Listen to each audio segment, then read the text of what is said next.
is a live setup. Let's go. Lapse time, 5 seconds. Good shit.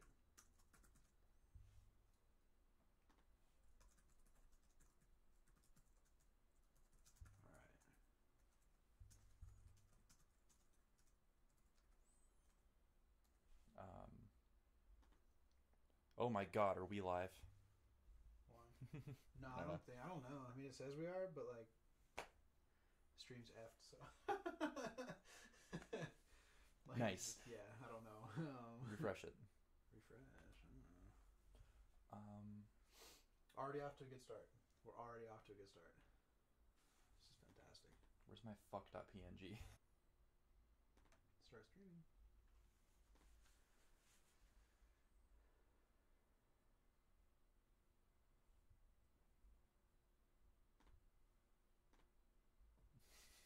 Let's put the fucking thing on it again. Okay, cool. We're live. All right. Yeah.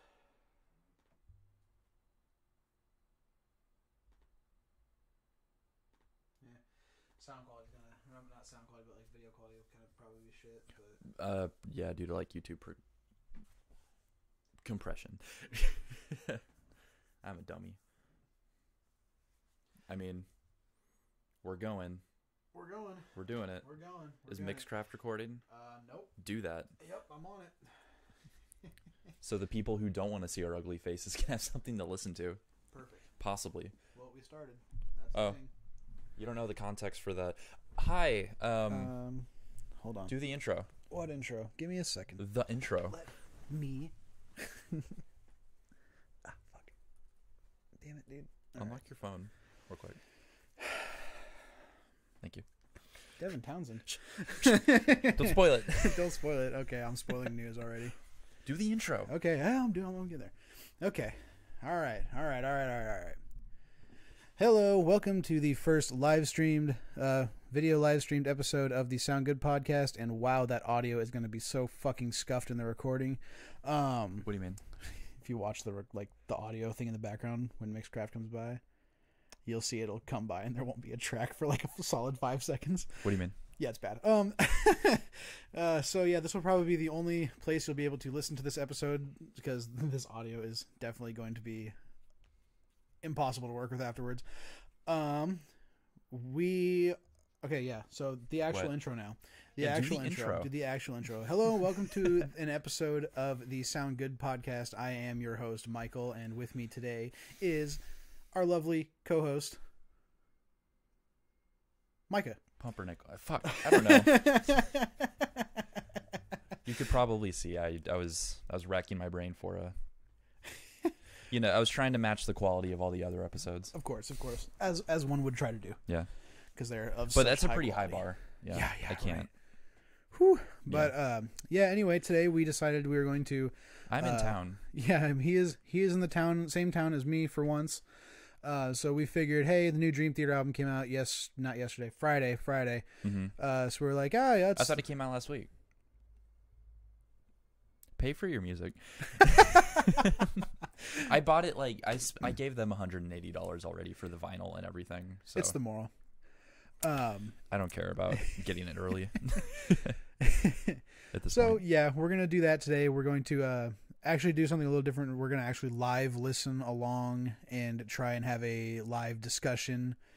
You want to pull up the thing so we can watch or chat? Is there a chat thing? I don't know.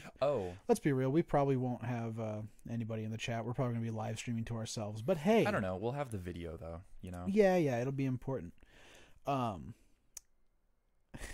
So yeah, this is gonna be a little fill time. Yeah. This stream is going to be a little butchered at some points because we are obviously not professionals at live streaming. This is the first time we've done it. Speak for yourself. Oh, shut up. What are you doing? Oh, okay. There you go. There you go. We're live. Whoa. One watching. It's you. Awesome. Nice. Cool. Okay, so that removes the pressure. Yeah, great. So I hope everybody's enjoying the fantastic overlay that's your microphone. That's the overlay. That we spent all of an hour making. Yeah. You like the vinyl that I bought? Well, that's mine. fuck, why didn't you put mine up, you asshole? Because we're going to be talking about that one at some point. Fair. Right? Okay. Sure. Yeah, we won't talk about it. So, yeah, the reason I'm in town is we just saw Between the Buried and Me. Yep, on their Automata tour. Yeah. So, it was pretty solid. They played something from every album except Alaska and Colors, basically. yeah. Well, in their first two, yeah. I don't count the first two because yeah. they are very vocal about not ever playing anything from those ever again anyway. And that's okay. Yeah. That is very Alaska okay. is essentially their first album. Yeah, right. That's where it might as well start. Yeah. So yeah, I guess normal podcast format. We'll start with news. For sure. And luckily, one of us does have news. So the person who does have news will go ahead and do that now. Right, so, Micah? I'm doing it. Because right. we have a speaker. I don't know how that sounds for everybody.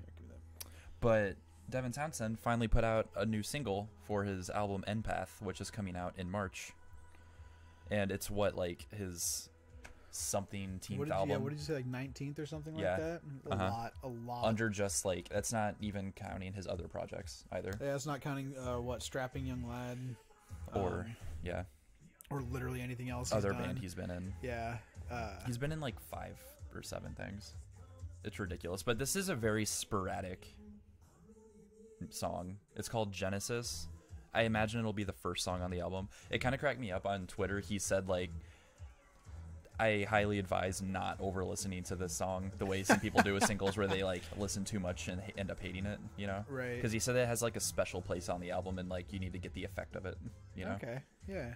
Totally. But the music video is great because he's just sitting at a desk listening to the song himself against a green screen that's going through crazy shit, basically. Man, he steals these ideas I don't even know I had yet for music videos. It's basically what we're doing right now, essentially. Just we don't have a green screen. Just listening to the song. That can be changed for next time. We do have a big we have a tie-dye. We can put the green screen there because you have the hooks. We got to do we got to use those chairs. Anyway, next time. Next time we can have a table set up, all those chairs, dude. How long is this song? Too long, probably. We're not going to listen to the whole thing. It's 6 minutes long. So, okay. Yeah, well, that was the cut news. We'll cut it there. For context, you heard it. Was that a... Did you have other news? I had at nothing. all? Nothing. I didn't look up anything because I assumed we were just going to... Do the... Yeah. Just do the live stream. But it's okay. That stuck out to me. So I guess Between the Buried and Me is touring with Tesseract and Astronoid at the moment. So if they come by, look up the dates. Go see them. Yeah, very good show. That. Very good show. And please do not scream at Tommy from the front of the stage when they are done with their show. Jesus Christ. Yeah, well, I mean, if you're going to do it, don't be drunk and do it in a polite way. Sound nice when you do it. Yeah, not don't sound like you're threatening. trying to get him out there to kill him or something, man. Ugh. But yeah, no, the show's structured really well because we were really frustrated at the fact, well, I was at least, that Automata is not tied to Coma Ecliptic, even though the stories are the same concept almost. Yeah, the same. Almost. Machines and dreams, basically. Yeah, I want to say same universe, but not going into comas to do dreams, but it's still a machine interacting with a dream. Yeah. But the opening track of part 2, this boy, it starts with the same riff as the second to last track on Coma Ecliptic, basically. Oh yeah, the you know, and that's what they essentially kind of opened and ended the concert on, those songs. So that was actually really smart on their part. Yeah, it was really really cool actually. A nice cyclical set list. Mm-hmm. So you said that's all you had for news, really? I mean, we do have that one band. Which one band? Hair Metal's Not Dead. Oh my god, dude! Hair Metal's Not Dead. Yeah, that's right. Is any of their stuff on a listening platform? Oh, that's right. Here, I got you. I got you. Here, you pull it up. We have a graphic for this news piece. There we go. All right. You kind of can't read that against the picture in the back. Let me fix that. It's essentially, how'd you describe it? The Darkness 2.0? Yeah, the Darkness 2.0 pretty much. Except he's not hitting the same notes, sadly. Really? Ooh. Yeah, so here's your other news. We just kind of happened upon this looking for news, and we were kind of confused by the advertisement for the vinyl because it looked like it was going to be a 3 LP with 3 different colors, and if it was like that, that would have been amazing. But Yeah. it looks like it's just a 1 LP. Yeah, just a And- single LP. It's And it'll come in 3 variants, basically. some weird new age. I wish you would just Hair kept it metal. covering the whole screen. You couldn't read the 2000 like the joke didn't make sense because you couldn't see the numbers. Like It's I fine. don't know, dude. It's fine. Whatever. But yeah, we were. They're on. What'd you say? They're on Nuclear Blast. Nuclear Blast. They're on Nuclear Blast. So Records. in the same company of like Dimmu Borgir and Meshuggah, Yeah, just like really like heavy death bands. Napalm Death, Napalm Code Death. Orange. Yeah, right. And then you've got the Darkness 2.0, which we should really stop saying that because it's going to start sounding like a bad thing, and it's really not. It's not. because No. this is like I love the darkness. yeah, this And is this like is also good. really surprising, especially with the name like Enforcer. Mhm. I was expecting like some really chuggy, heavy stuff, and then it's just Yeah. like. I thought it would have been like generic thrash or something. Yeah, right. And especially because we watched that music video, and like the first thing we hear is like that squeal, like the high pitched like singing squeal, and we're like, ooh, and then all of Yeah. a sudden it's like, oh, this is just hair metal. My Okay. first instinct was I hate it. And then you like the singing started, and you're like, wait, do you? Yeah, I was like, hold on. You're on. like, wait, do you hate give it a it? chance, give it a chance, give it a chance. wait. I really enjoy the live stream now because like I unintentionally when I'm alone I do accidentally like turn in my microphone. Now I have someone to look at. Turn I into do it. Hey, turn my head hey. like I'm talking to somebody when I'm alone. It gets me through it. That's funny. It Yeah. helps. That's what I do since when I don't have human contact. It helps. Yeah, but that's about all the news that I have. Okay. I'm trying to find more small band news because we need to expose more small bands. Yeah, for I sure. feel And bad. hopefully we're gonna actually be trying to do that in Mhm. the near future here. Yeah. Oh, I do actually want to say, this is kind of a spoiler for our schedule of the episodes, but Lilac Kings, Oklahoma-based math rock and like post-hardcore kind of band, put out a new album. I want to say, it was the 8th of February, called Good Night. And that's an album that we're going to be talking about either next week or the week after or something. Yeah, I think next week, and then maybe the week after that, we can finally get around to this new Astronoid album here.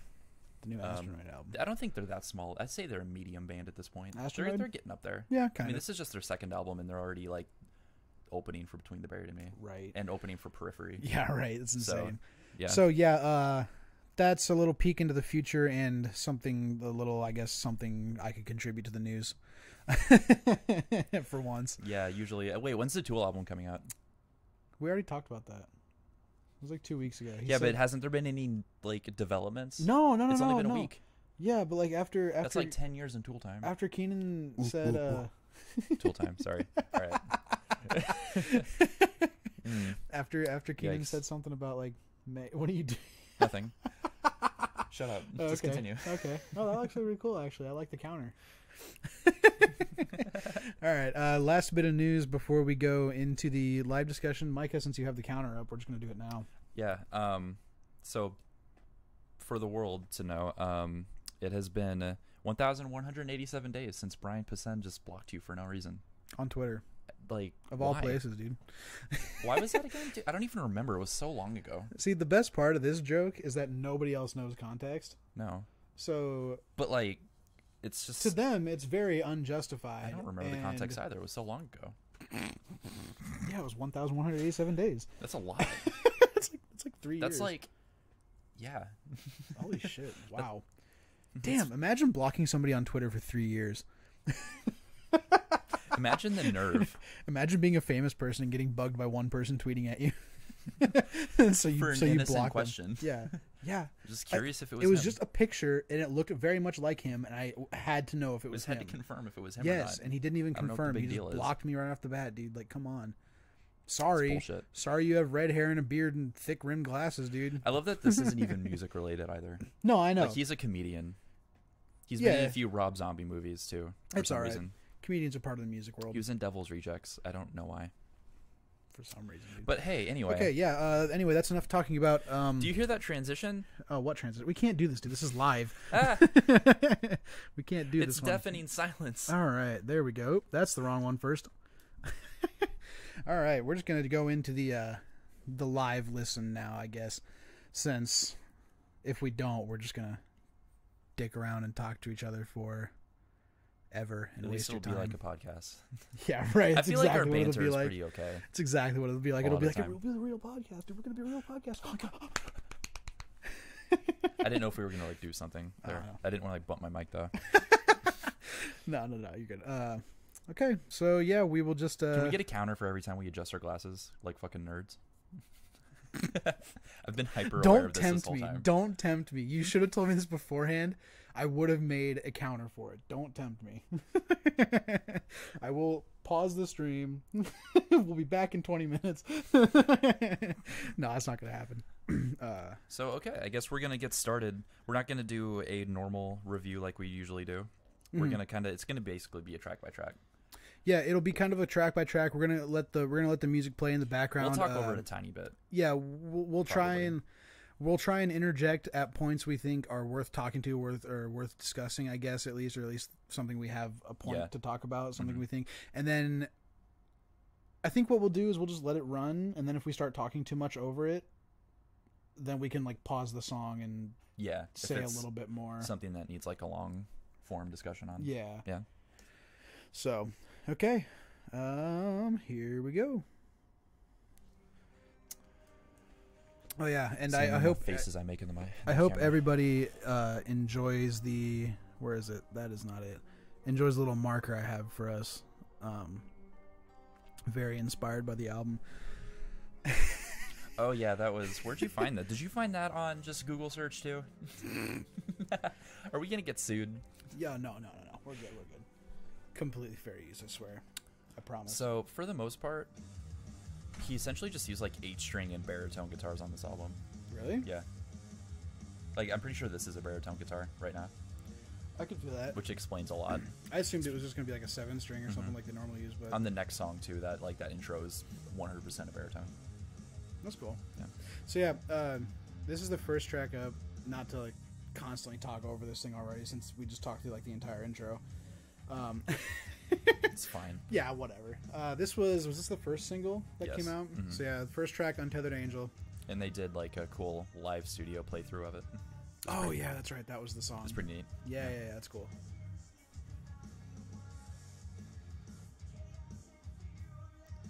So I don't know. I just feel really weird, like not talking and just listening to it. Only. Yeah. I mean, it's like a boring reaction channel at this point. Yeah. Which is why I'm doing this. So, I mean, when you first heard this track, what like, did anything pop into your head? Like those verse, like, I know we have different opinions on the production of it, but the kick rhythm was at least interesting. I liked it a lot because. You know, they do the dun dun dun dun dun dun dun dun dun dun dun, like just adding that triplet in there, like at least makes it interesting, I guess. They actually, the drums actually remind me a lot of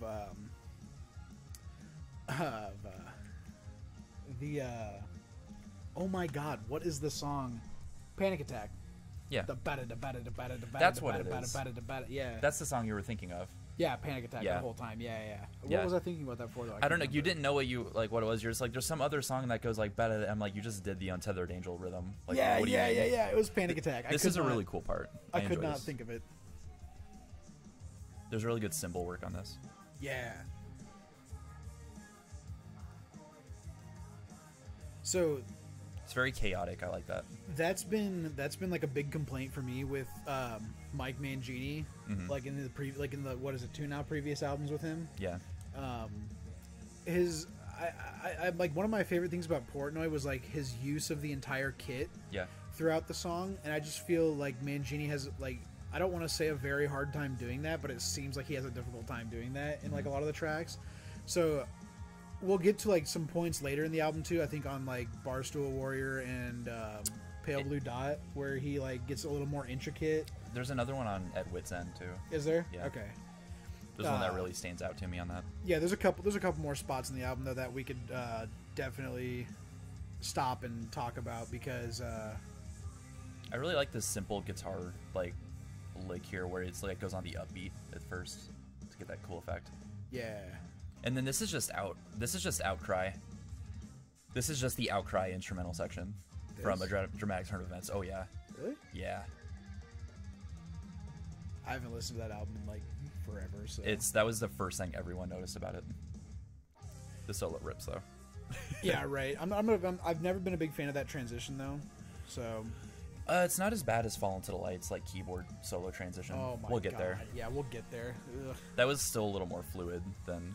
Right. So because of like the long nature of these songs, are we really gonna like? Do we really just want to listen to the whole? Oh, yeah. Like the entirety of the song. Yeah, we will. Okay. That's cool. I just don't want to like. It's only an hour long, so. Yeah, I'm sure. I mean, there's like some parts that don't really have anything to talk about. Like in my opinion, like some of it's just like standard stuff. There's nothing special about it. So We'll like you said, I don't want to like turn this into a very boring, just very reactionary. I mean, I'll have things to say if they are like things you don't have something to say about, right? Yeah, sure, you know, sure. because for the most part, like, yeah, the things that jumped out to me about this song is that, actually, I guess right here's a good moment to bring it up. The bass mixing on this album's a lot nicer than a lot of previous, like, Mangini era albums, for sure. They gave John Myung, like, a much heavier, or, like, chunkier bass tone. Oh, yeah, it's a lot more full, and I feel like they actually put his bass into the bass, like, into the bass register, almost, is, like, a weird way to say it, but, like, Yeah. down there where you can actually hear it. Mm-hmm. I got a real bad feeling about this audio, dog. Still hasn't caught up. Yeah, it's not going to be good. It's fine.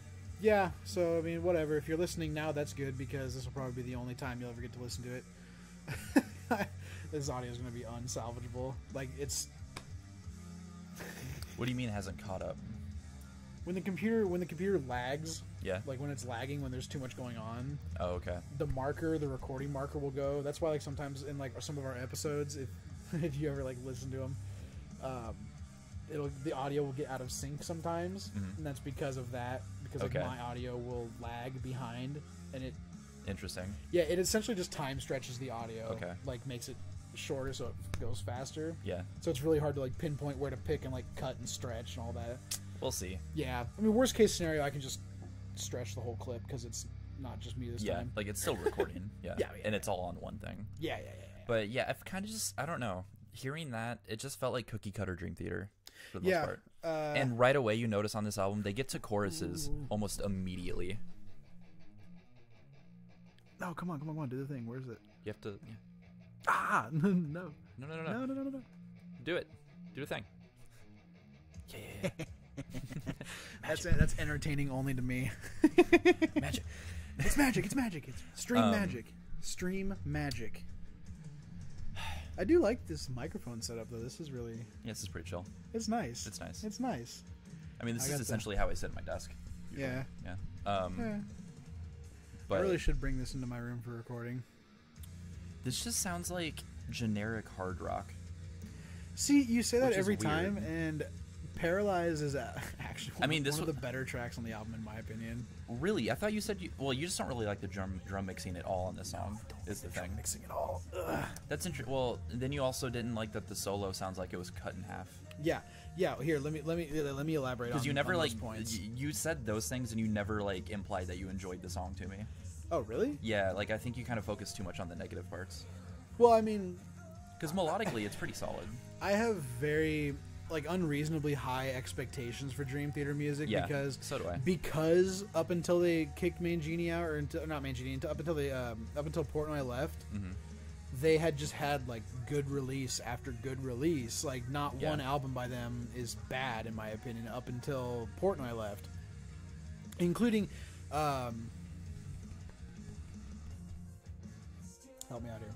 The keyboardist? Is that Nope, who you're thinking? nope. Including the album that came out the day before the 10th anniversary of 9/11. It's with Outcry on it. You literally just said it. Oh, A Dramatic Turn of Events. A Dramatic Turn of Events. Sorry. Yeah. No, I forgot what the Yeah, album even was that called. album's great. Yeah, and that's like. I mean, but they're all because, great to me, but like there is a quality thing. No, Yeah, I for like sure, that album though. that you That's what I'm can saying. notice. Like, that's like the last good Dream Theater album. No, I in my mean opinion. I'm trying to say every album is great, including this one to me. But like there is like a quality. Yeah, gap like between the all of them. difference. There's a quality difference between all of them. Yeah, so. and a lot of like my high expectations, a lot like especially in, like the drumming, come from Portnoy being such a very good and versatile drummer. And he was pretty big on the production of the albums too, and the songwriting. Yeah, like they essentially lost one of their songwriters when he left too. Yeah, which is why I think a lot of their music falters now, in my opinion. Like since compared it's like to older stuff. kind of all on Petrucci a little bit now. You know, right. That kind of thing. Because it was basically just those two that wrote most of the music. Yeah. So anyway, yeah. So to the whole reason that tangent happened, I find multiple times over and over again on this album where just Mangini's drums are mixed very weakly. Like they're all like punch and no resonance.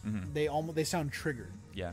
And I don't like the triggered drum sound, especially in like prog, like Dream Theater prog. For sure. Like maybe if it was like Periphery, whatever, Meshuggah, obviously Meshuggah triggers their drums. There's no way that's you get important clean for them hertzes. because they're doing such complicated rhythm. That's important for like something to not resonate and bleed into another like, hit that they're about to do. Yeah, that's what I'm saying. But like in this this is a like, very style, open style that it needs to sound like it is. And it's just there's just not intricate sweeping. enough. There's just not intricate enough riffs Yeah. to warrant only hearing the attack and not any of the rezo, because it just sounds very flat, and a lot of the mixing just to use the word flat again, the mixing just falls flat in a lot of places because the drums don't sound powerful. Like for the intro of Paralyzed, because it has the toms and all that stuff, imagine this song but with the same mixing as Informal Gluttony by Between the Buried and Me. Yeah. 10 times better. Yeah. It definitely doesn't help that Between the Buried and Me is one of our other favorite bands, and they have like a crystal clear, perfect production constantly. Amazing. Like I kind of hold them as like a standard in my brain. Yeah, like I mean, whether or not that's a fault or not, just arrow. Again, this was the second single that came out. Yes, Paralyzed was the third single. Yeah, and then not to just completely cut that last thought, but just to wrap up that last thought, since it was mostly based on Paralyzed. I just think if the drum mixing was a little more full and a little thicker, it would have been overall a better sounding album. They do it a lot better in songs like Barstool Warrior and At Wit's End and Pale Blue Dot. And Viper King, the bonus track, and S2N, it's weird. Like just the first half of this album is. It's just really like it's almost throwaway. Weird. Yeah, and that sucks. Except for Barstool Warrior. Yeah, that's why I'm like I kind of want to just make a playlist of this and just take out literal trash, and that's it. Or like just swap literal trash with Barstool Warrior. Yeah. Yeah, basically, and that's what I mean. And just like make a playlist of the rest of the album. Yeah, past that. Yeah, but honestly, though, I liked this song kind of. I did too. This is a pretty decent song. As much as we're giving the first half of the album like trash, as long as we're like giving it all this hassle, this song is pretty good. I like Paralyzed a little bit. Like they're not bad. Yeah. The only bad song I think in the first half of the album, and I consider like everything before S2N, is Room 137, which we have labeled as literal trash. For the record, the literal trash, the actual name of that track is Room 137. I think I fell into the like accidental thing that you did for Paralyzed, where I kind of only expressed my negative thoughts on it. Because on a previous podcast episode too, when I had this as news, like as a single, I think I was a little overly negative without like expressing how much I actually enjoyed it too. Right. It's just because I hear a lot of reuse elements. And we're gonna notice that on Barstool Warrior too, which is pretty funny. It's just weird that when you're like a 35 plus, right? Or maybe they're like 33. I never remember. 1985. Yeah. 1986 that's when with Labrie. Yeah. So that's probably wrong. Still, it's fine. No. I'm almost positive actually, because I'm no, like seriously. I think Chuck. What was his name? Charles Dominici. Charles Dominici was their vocalist. Whatever. Chuck Dominici was their vocalist from like 1984 to 85 or something like that. They never put out an album with it. Yeah. With him. Yeah, they did. When Dream and Day Unite.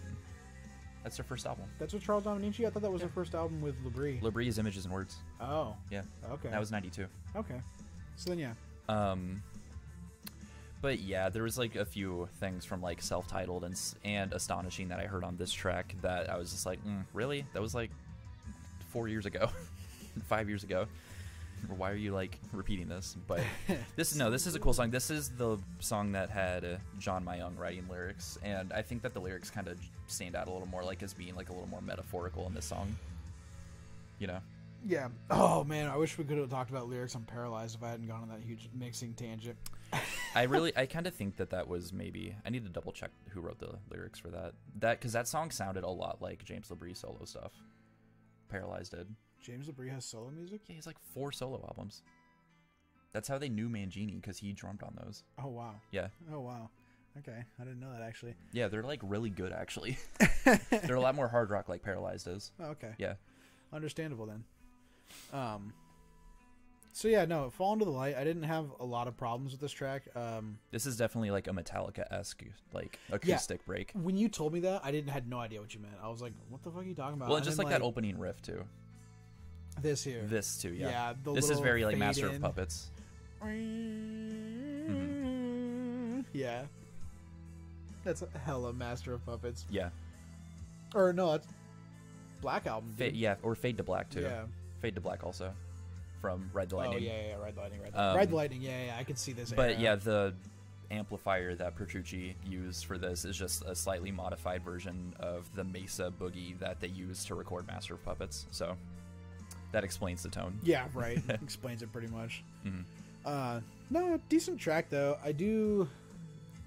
This is the song with the solo that I feel got cut in half. Right? No, that was in Paralyzed. Oh, that was. We Paralyzed. just missed it because we were talking. Yeah. Okay. I'm sure the listener missed it too. Yeah, it's fine. We had 3. We had 3.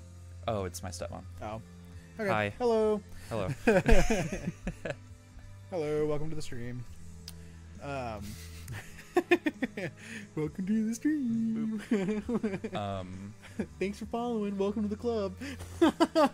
You can't leave. Welcome to the record stop, record shop, record store. I tried to combine them.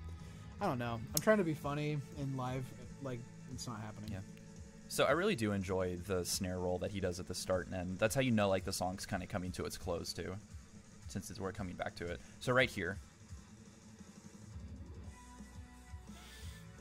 I don't know, they like fade into it okay, but it just feels so sudden to have a keyboard solo there. Yeah, it doesn't feel like there's any reason. It doesn't feel earned. Like there wasn't build up to this kind of crazy solo. Oh, and then this happened. Like this is really hectic. Oh, never mind. I thought it switched to guitar here. You know? I thought it did one of those like. Oh, it will. I think it will. Yeah, I'm pretty sure. Or no, it's gonna go right back into the chorus here. Yeah. So. That's right. Yeah, like, this song's so unpredictable and like sound, and that's not a good thing in this instance. Because I know when they recorded this, they said that they wanted to not have the tangents they go on instrumentally. Like they said that whenever they started to do it, they like held back and they were like, no, like focus on like a more concise structure, and I think that kind of hurt them. Yeah, what do you mean? It's like the best part of. That's why I listen to you. Yeah. You know. Yeah, that's like half the reason I listen to Dream Theater is to hear the doodly doos. So. It's just when you take that out, it's just kind of watered down. It sounds like what people trying to copy Dream Theater do. I really hope. Do we check if we have audio actually on the stream? No. I'm sure we do. All right, fuck it. We'll be all right. Yeah, I'm sure there's audio. It's fine. Yeah. I mean, it's catching it on OBS. Nobody said that. One of our 2 other people. Oh, cool. We do have audio. Cool. Rad. Thank you. All right. Thank you. Can I get a booyah in the chat?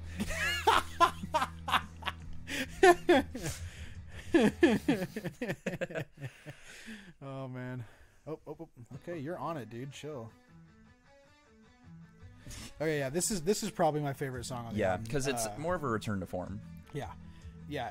Specifically, Images and Words. Where they're like the happiest that they sounded. You know? I still get Black Clouds off this, dude. I still get heavy Black What Clouds song? feeling. Literally Count of Tuscany for like 90% of this song. Except for maybe this intro section. That's fair. Literally the rest of the song is Count like of Tuscany. sections of Count of, because Count of Tuscany gets pretty dark too. Yeah, sure. You know? But like Images and Words, like this is the tone like almost throughout the whole thing. You know. I haven't really listened to that album that much, so I'll take your word for Another it. Day, Take the Time. You know, that Images and Words is just an inherently happy sounding album. All I know from Images and Words is Another Day, dude. Because of the saxophone solo. True. This was the first, like, this right here, the drum recording for this was the first thing they posted about the recording of the album, and I was really excited. Yeah. Yeah, okay, see... Hearing these keyboards with that drum fill, you're just like, yeah, sick, this is going to be a great album. This song right here completely nullifies my mixing point I made in Paralyzed. This song is so perfectly mixed. I almost said mixed. This song is so well mixed compared to like the rest of the album that it makes me upset that they couldn't just do this the rest of the album. Because like you showed potential. You showed potential. You could do it. Yeah. Yeah, the drums sound fantastic. The bass has a nice line going right now. Yeah, like just everything about this song is what the rest of the album should have been. Whatever, what can you do? Yeah, Count of Tuscany. Yeah. And John Petrucci took another, just like Count of Tuscany, like lyric wise, he took another attempt to make like up a little fictional story. So I think that's where like why probably the phrasing of the lyrics probably comes out the same way, right? Yeah. I think like when he tries to write a story, I think he kind of has like a weird like rhythm in his head. Yeah, you can really hear the similarities if you think of it. Also think about Daughtry right here. Think about What About Now by Daughtry. Do it. Oh no. Yeah, no, during the verse, especially like that first verse, you can really hear the Count of Tuscany vibes though if you imagine the dark and lonely highway, or if you imagine that slowed down, slowed down but softer, because that's a pretty heavy part. Yeah, if you just soften up that, it's Count of Tuscany again. Like, and this is a great verse. I enjoy it a lot. I like the guitar work on this verse a lot, actually. Because it's a great example of what they do a lot, where they don't do the same verse again. Like, they don't do the same melody for the verse again. Yeah. It's like it's the same structure, but they add something else to it. They like it has switch it up a little bit. Yeah. Versus like Paralyzed or Untethered Angel, where it was kind of the same thing again. Oh my God. No, Untethered Angel had like the kind of cool cymbal hectic part in the second verse, but yeah, Paralyzed was pretty straightforward. Yeah. Yeah, this is the least chorus focused song that's short also on this album. I think though because it's the least chorus focused song, it has that problem of taking more from older songs, which is why it sounds so much like Count of Tuscany. Probably. And why we'll get there. Yeah, the soft part's coming up, but I'll mention it beforehand. If you've listened to Dream Theater, this whole guitar line coming up, this right here actually, right? It's in a second here. Sorry. Yeah, just if you know the song "Losing Time" grand finale from 6 Degrees of Inner Turbulence, they just interpolated John Labree's vocal melody into this guitar part coming up. This is a great break. Yeah, it's right here. There's a lot of like they just use straight up normal piano a lot on this album, and it works. I like it a lot.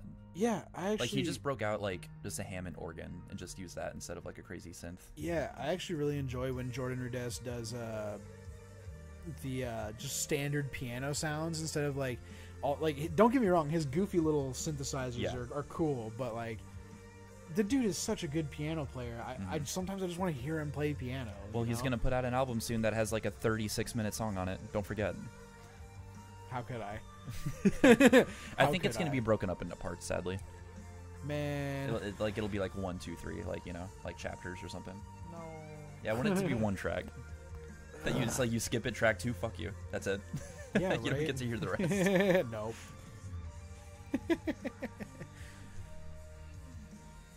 Yeah, this feels like kind of a squeezed together Count of Tuscany. Like just remove all the instrumental parts. Yeah, because you had the build-up, you had like the emotional build-up, you had the instrumental like break from the hype, and then it gets like the resolution. It follows like almost the same like climax and valley pattern. Yeah, and now we have our ballad right here. Yep. Essentially. Yep, the resolution ballad. Yep. It's great. It's pretty solid. So. Oh yeah, and then we have this extra little bit. Yeah, right. Where he pulls off some cool high notes for his voice now. Yeah, I guess. right. For now. Need to emphasize that like this dude's pushing like almost like he's late 50s. Is he? Yeah. I thought he was like 53 maybe. Let's do some fact checking. All right.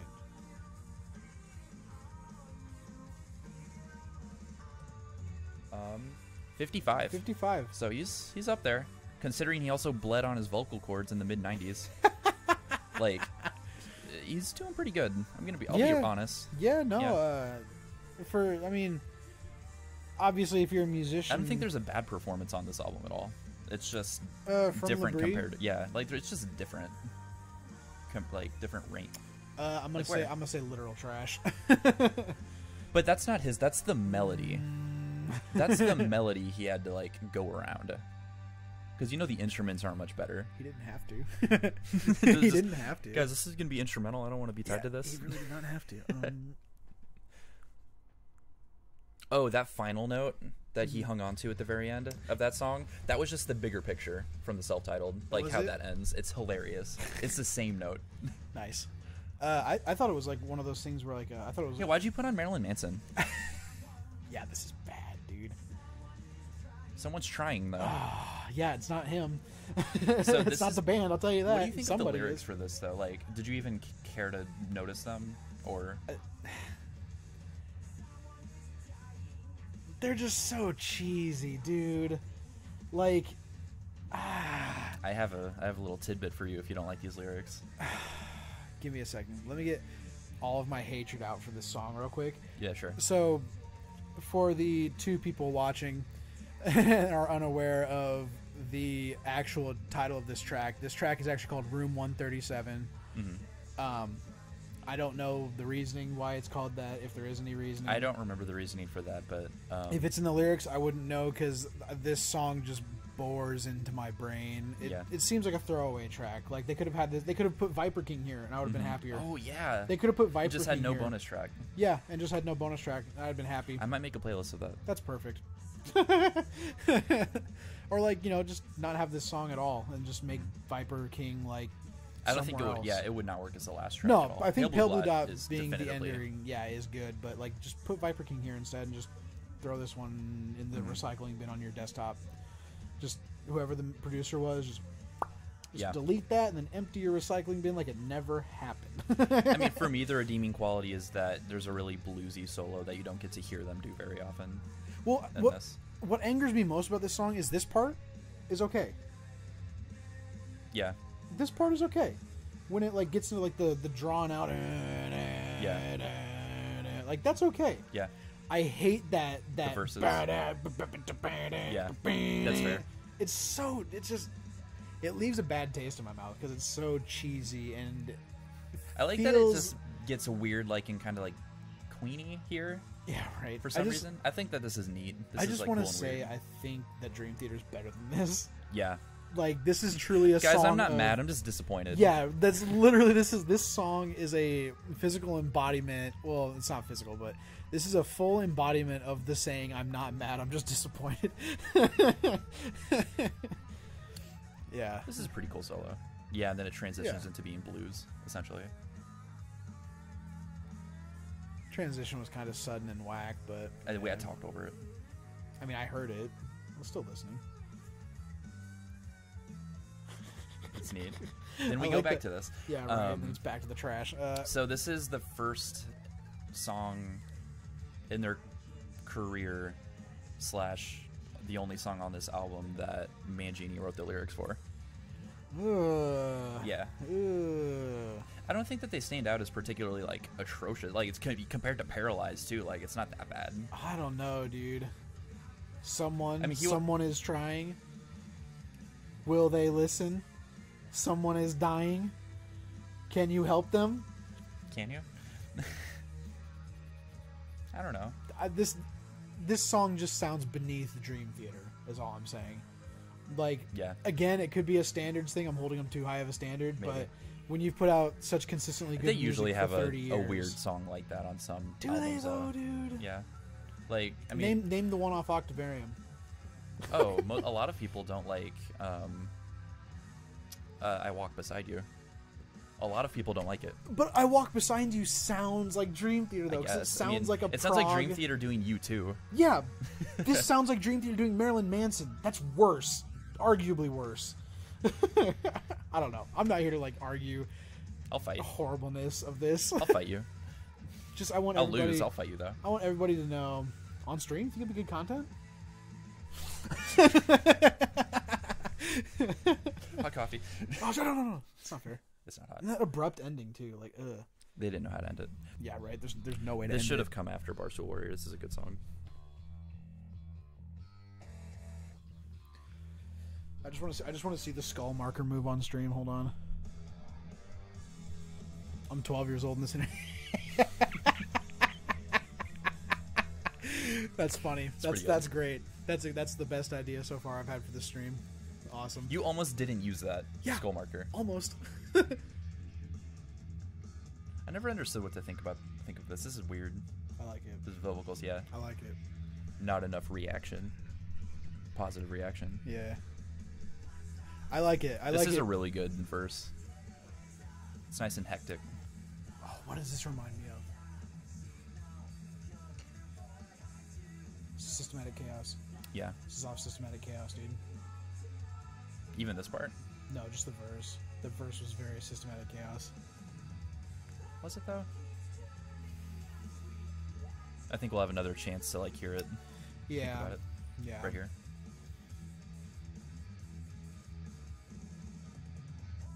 Maybe like an instrumental section of like Dark Eternal Night.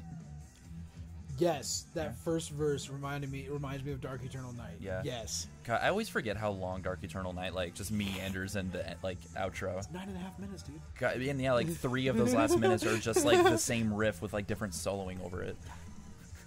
Yeah. What the fuck, Dream Theater? Do that again. turn literal trash into that, please.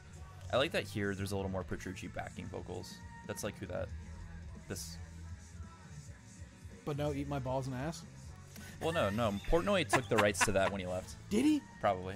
That's fair. He retroactively he went around to everyone's copy of Train of Thought and removed the Morse code. The Morse code that said "eat my balls and ass." This is also very Systematic Chaos. Yeah. It sounds a lot like the intro of "In the Presence of Enemies." Mm-hmm. Yes. And that's fine. But yeah, I like that he busted out the synth again for that too. It works. This is the most Rush sounding song on the album, but I like that they also insert like their own like heavier sound too. Like this sounds so much like something from like Signals. Like it sounds like Spirit of Radio a little bit. Just a little bit. Like this. How can you be a prog fan if you don't know Spirit of Radio? No, off the top of your head? No, I forgot you were talking about Rush still. Jesus. Yeah, sorry. Okay, yeah, no, you're good. Like it has that vibe. Oh yeah. Oh yeah. It doesn't help that they're saying signal, too, since the album's called Signals. I think. Cool. The people above us are taking a shower. Hope you can hear that on stream. I'll go tell them to stop. Yeah. All right. We'll be right back. We'll be right back. And just pop up the thumbnail. Just the skull. No, I wouldn't jump scare your stepmom like that. It'd be mean.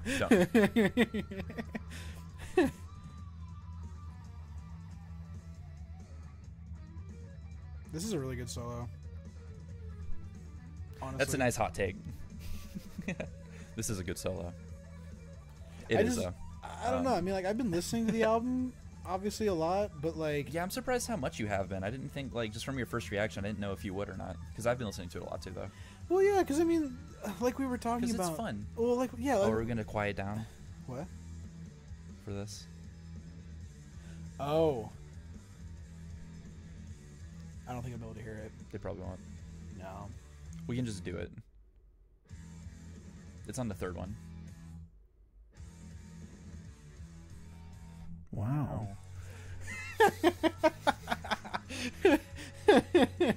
That's great. If you go and actually listen to the song not from this stream, you'll hear what we did. I'm still not sure if it actually is like the Owen Wilson clip or not. It might just be Petrucci in the background. It sounds like either Petrucci or Labrie definitely going, wow.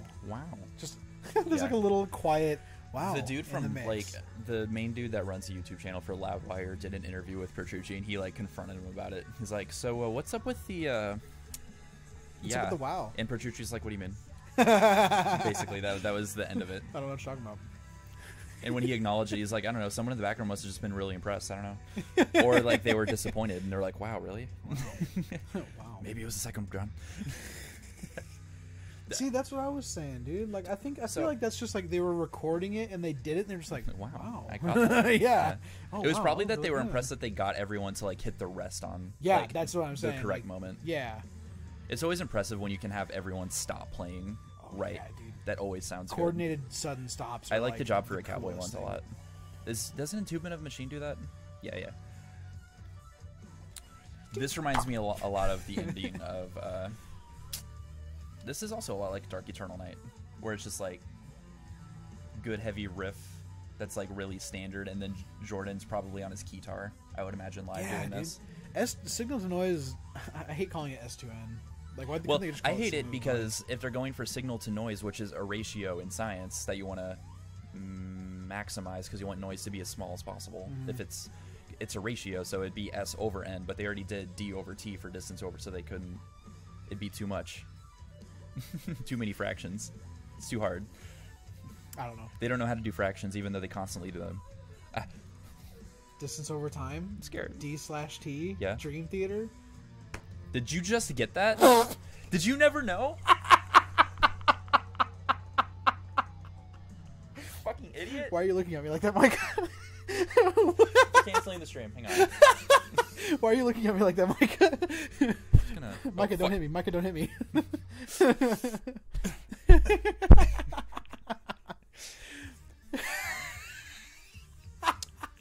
Yeah, I never made that connection. That's hilarious. They've apparently been holding on to that for a long time, like using that acronym because they've been aware of it. They just didn't know like where to use it. It's hilarious. It's fucking dummy. Anyway, At Wit's End is this this right here is what I meant. Like, there's a lot of normal piano used really well. Oh yeah, I like that he didn't elect to do a unison. Right, like some weird like synth. I think they do at the start. I think he does at the start, like the very intro, but he just switches to this organ or piano, like the Hammond organ. Yeah. Yeah, that's good. And then this riff, like rhythm right here, is great. That fucking hear that bass? Yes. It's so nasty. I was gonna actually comment on that towards the end of Signal to Noise also because I know the joke goes around a lot in those groups we're in. But Signal to Noise gents, dude. Mm-hmm. Signal to Noise gents. It does. And that's like not a Dream Theater thing, but they did it really well. Mm-hmm. So I was really happy with that. I like those, like these kind of minorish chords he's banging on. Yeah, that bass tone being really up front is kind of helps. I almost wish it was a little more bassy and less trebly. My mic's messed up from beating you. Hang on. I just wish like the treble on it was turned a little less down. I want to hear less of like that and just more of like the note. You know what I mean? But that's just me though. Like I always just prefer clean bass most of the time. At least it's not like an Illumination theory where you can hear like sometimes when sometimes when you play bass and you maybe have a callus on your finger, it makes like a really high pitched like swipe noise. Yeah. There's a part that they decided to just keep that take in Illumination theory, and it really takes me out of it. I hate it. I mean, I could see it being okay if the entire track was like that. It didn't work. No. It's like the one part. Nah, it's whack. Yeah. I feel like this is another song that's like a story of some kind. It has, because it goes a lot of places. This is one of the longer songs in the album. Yeah, it's 9 right? minutes long. Yeah, this is one of the 9-minute ones. There's only 2 9 minutes, right? This one and Pale Blue Dot. Pale Blue Dot's like 8.5. Really? Yeah. So is this the one that's like 9 minutes, not like 9.5 minutes then, or something? It's 9:05. Oh, okay. Yeah, they never went over 9 that much on this. That's not a big deal. No, I'm gonna derail any discussion to do this.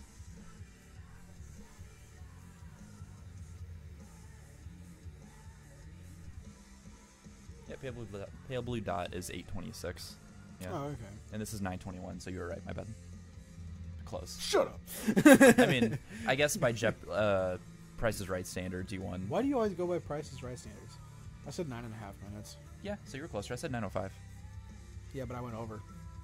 Oh. I don't always say that. What do you mean? I don't. Whatever. I haven't said that string of words together and like. Dude, you totally made a Price is Right comparison on the last episode. No. No. Go listen to it. Okay. I edited it. I made you say it. I actually edited your words into your mouth. I edited those words into your mouth. Wow. You're welcome. Wow. Wow. Ooh, I love this synth tone here, actually. This is a good choice. Like, I mean, this is a pretty typical one, though. Yeah, I know. That's what I'm saying. I was about to comment on that. I know how earlier this morning you were talking about how you weren't a fan of how they reuse, like, old synths and stuff like that. Because, like, you said Haken does that and it wasn't really good or something. They reuse old synths that they only ever used on one other album, is what I mean. Oh. Jordan uses this on almost every album, is the difference. But again, though, I mean, it's a good solo like noise. Like what else you want to do? I like the whammy bar shit he does with the solo, like that.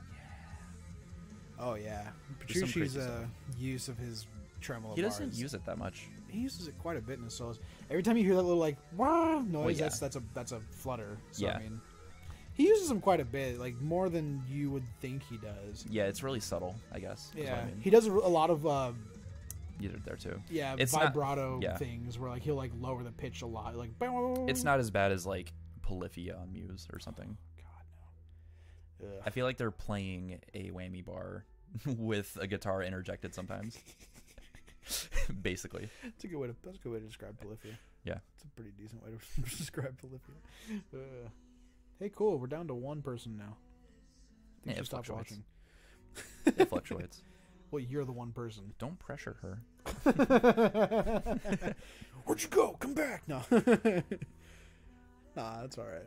It's whatever. I just want to make sure we actually... Now that we're 55... Wait. Holy shit. Now that we're an hour into this podcast, maybe we should make sure that it actually got shared around. It only got posted on your on the page, right? Oh, that we're live? Yeah. Eh. Yeah, that's all right. We'll be all right. We never claimed to. Sorry, I saw the thumbnail again. This is the cymbal stuff on at Winsend I was talking about. Yeah. This is really cool. Shit. I accidentally lowered it. Whoops.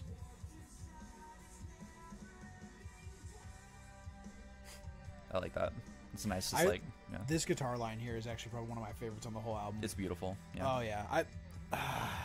And they hang. This is the rest of the song too, which is great. Like he knew how good it was. That's right. This is the song I have a huge problem with how it ends, dude. Oh, like the way it fades back in. Like it's really silent and then fades back in. There's literally a 2-minute fade out of this. Yeah.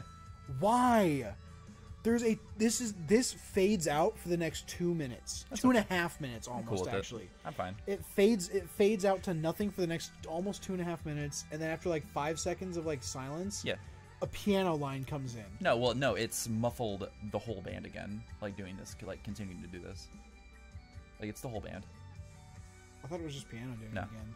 No, we'll hear it, but I'm fine with it. Like I'm kind of riding the high of like because this is a really good guitar line, so I kind of rode the high. Like I never noticed that it was too long. Sure, and I mean, like I said, it is. I do really like the guitar line. Cut that in half, dude. No, they cut too many other things in half. I don't think they know how to cut things in half properly. A minute fade out is good. Like 30 seconds to a minute of fade out is fine, especially when it's just a repetition of a line over and over again. There's literally no reason to have it go on for almost 2.5 minutes. I mean, Dark Eternal Night does it. It does start to bother me on Dark Eternal Night too, so I feel you. I actually do end up like just skipping to the next song at a certain point sometimes because it's like too long.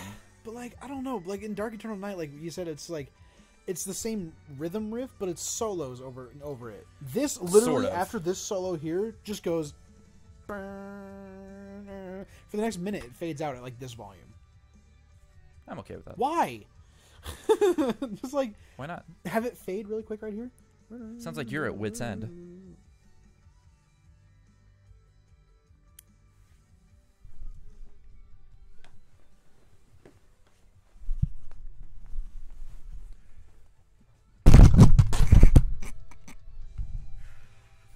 So anyway, probably really loud. I'm sorry about that.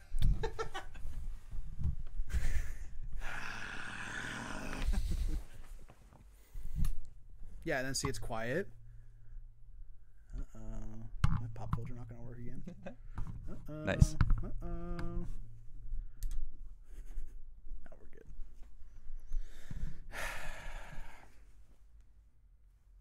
It's a really long silence. Mm-hmm. It's bad. Here it is. Like the drums are there. No?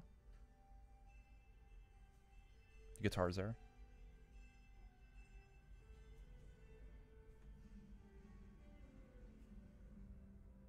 It's a whole band.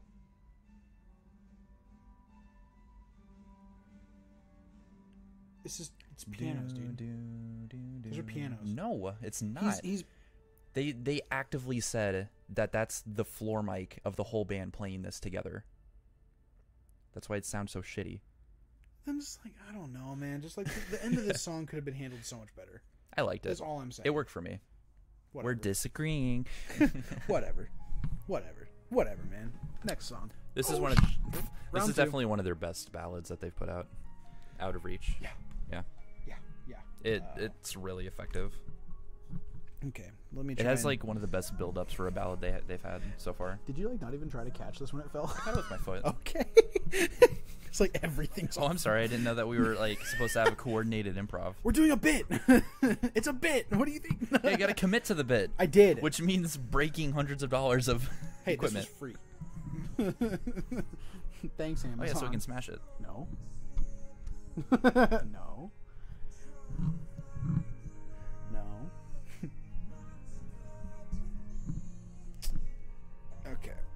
Okay. Oh. Maybe. Hold on. Microphone setup's almost good again. Nice. I like loosened my pop filter by dropping it. Okay. I'm done talking over the ballad now. You're breaking my immersion. Stop. I need to hear James sing about a girl, even though he's married. 28.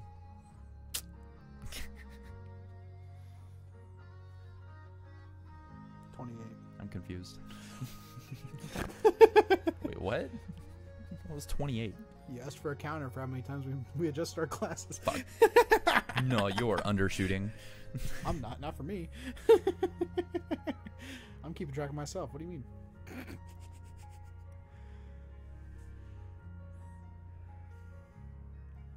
I feel like any point I have to make, I just need to let people hear it. Yeah, this is how long Like is the this slow song? build up 'Cause is like this 4 might be- minutes. Yeah, this might be a quiet part. Yeah.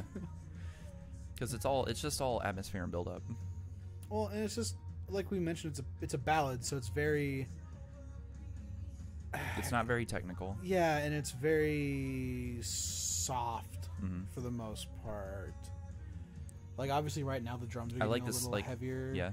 And like it kind of loses the piano feel, but it's still very Far From Heaven-ish. Yeah. Like I've said that a lot. You've heard me say A lot it more instrument, because Far From Heaven's all piano. You know? Yeah. It's a difference. But I like this. Come back. I like that line. It's like nice, like descending instead of.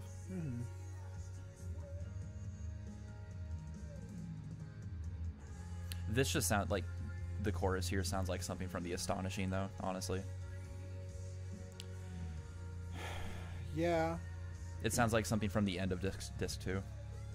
That line, that guitar, like. I wouldn't know, but I listen to it a lot. Yeah, I wasn't a big fan of that album. You know that. Yeah. Especially, dude, Jesus, 3 hours. 3 that's hours. fine. Like, how many tracks was it? Like 30? No, it's 130 minutes, so it's 2 hours and 10. Oh, that's right, 2 hours. It's so long, but Yeah, it's just different. I mean, it's cool that they have a musical under their belt. It's all.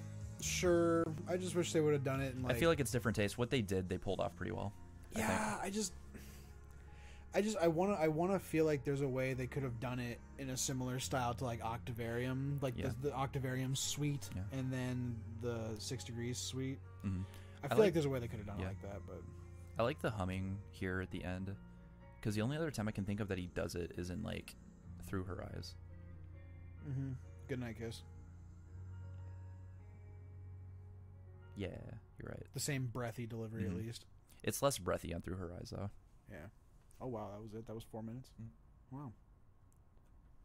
Beep, boop, beep. Come on, get the skull right. Hello from the children of planet Earth. I said that like way prematurely. It's we have like 30 seconds until we hear that. Sorry, I love watching the skull move. It's funny.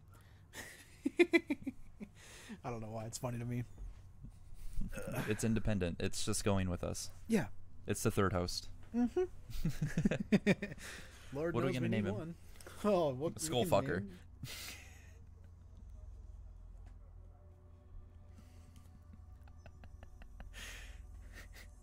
I'm not going to catch your microphone if you do another bit. Scully. Scully, yeah. I was almost going to do that, but I wasn't sure.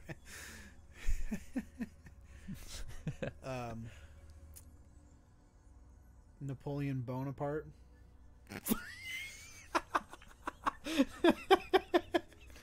Here, you can do a bit. I got you. No. What are you doing? Hey, what are you doing with my spray paint? Okay, that's like right next to the I'm doing a bit. That's like right next to the I'm doing a bit.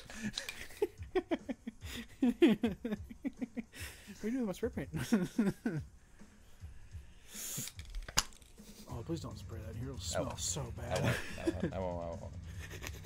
Spray paint. Oh, your guitar. Painted my guitar. I love this off-timey feel. Like the extra hit. Like that extra hit there. It's really nice. It's very faux gent. I had this rhythm stuck in my head for a while after I heard it, honestly. Like it's because it's complicated but simple enough too, you know?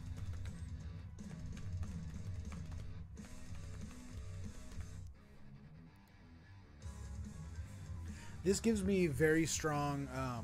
This feels like Dream Theater doing a concept. Like it feels like harkening back to that, and I was really glad. This whole intro sounds like it could be like an intro suite to like 6 Degrees. Because it's so theatrical. Yeah. Like they haven't been doing theatrical that much anymore. No, like that's they a bummer. did with well, I guess they super did with The Astonishing. no, well yeah, sure, whatever. But not like heavy theatrical. What Behind the Veil was very theatrical on the self-titled, and then Illumination Theory is pretty theatrical too. Yeah. Yeah. No, it's, But it's been a bit. I do agree. I wish they would do some more.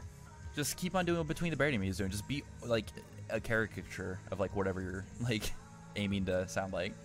Yeah, right. Like just overdo it. Just overdo it constantly. I mean, honestly though, like overdoing it is kind of a good way of like just doing it though. They really pulled off like it sounds like it's a song about space with those keyboard sounds. It was really, really smart. Did you say God creators, good yeah, okay. God creators, something destroyers. I don't remember. I don't know what the song's about. I just know that they got the idea from Carl Sagan. That's it. Because Pale Blue Dot from Cosmos, right. you know.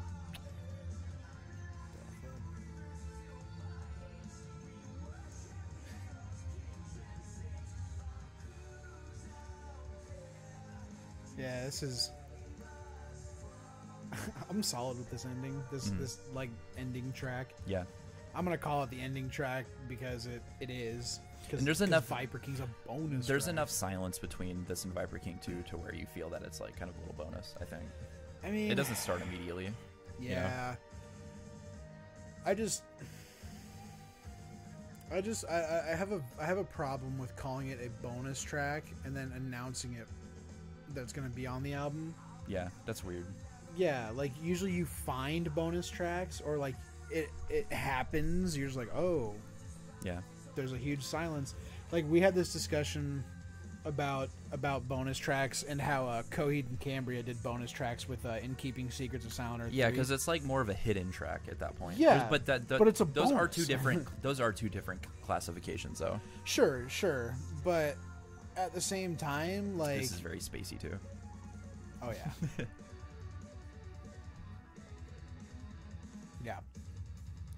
Yeah, but at the same time, like it just feels like it's not a bonus track if you announce it. Mm-hmm. Like And if it's on every version of the Yeah, album. yeah. Like on Spotify, where we're listening to this from, by the way. To be fair, it doesn't fit tonally with anything else on the album. Then don't put it on the album.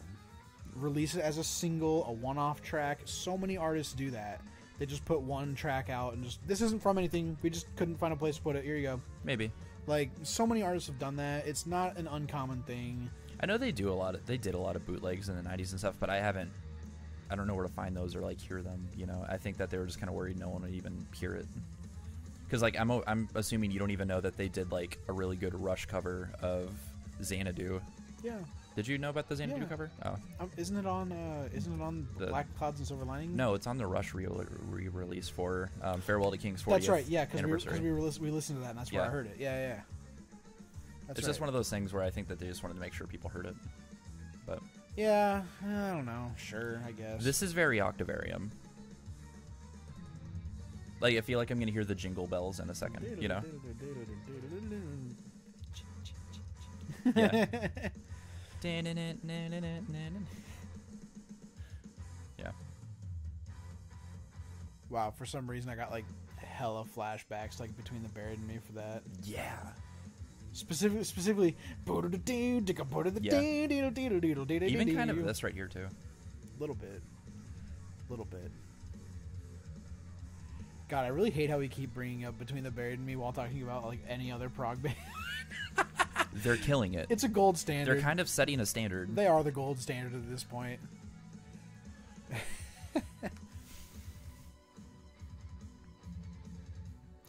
It's really impressive that they keep coming back to this like same thing, but it's like not boring or it doesn't feel overdone yet. I was actually just about to comment on how much we hear this like specific sound and rhythm throughout. But because they do something slightly different enough every time. I really like the chorus in this track. Yeah. In this track too. Mm-hmm. This track probably has one of the. I'm gonna put it in like top 2 choruses on the album. Yeah. What's the first one? Or what's the other one? I want to say Barstool Warrior. Yeah, I'd go for it. But yeah, it's hard. It's hard to say because if we're counting bonus tracks, Viper King. Yeah. Viper King is just such a solid track, dude. I think Viper King kills it on all fronts for some reason. That's what I'm saying. That's why I'm upset that it's a bonus track. Because like it kills it. Like Viper King is like easily the best song on the album, and it's not part of the album technically. I don't know. Like why? Even though it is. You let Room 137 pass. You let Literal Trash be on the album. You let Literal Trash pass, but you wouldn't put Viper King. Weird. Viper King's such a cooler name too. Such a more cool name. Yeah, apparently to some people Viper King like channels a lot of like Deep Purple vibes. I guess it's in the organ in the very beginning, but that's about it, I think, for the most part. It's like a really like kind of retro like bluesy 70s song. I could see that. Yeah. Yeah. I haven't listened to I feel like Deep Purple's a lot heavier than I actually think they are because I haven't listened to a lot from them. Well, no, maybe. Oh, what's the song? They rock out a lot more. That's Perfect Strangers is a really rocky track and probably one of their most popular ones. Mm-hmm. I've never heard that song, but no? Yeah, no. It's pretty good. There's a band I listened to who did a cover of it, but they're like a band that you wouldn't expect to cover Deep Purple. I think it was Dimmu Borgir. Deep Purple. I think it was Dimmu Borgir. You know, here's your bonus track. Yeah. Oh yeah. Yeah. Here's the bonus track, Viper King.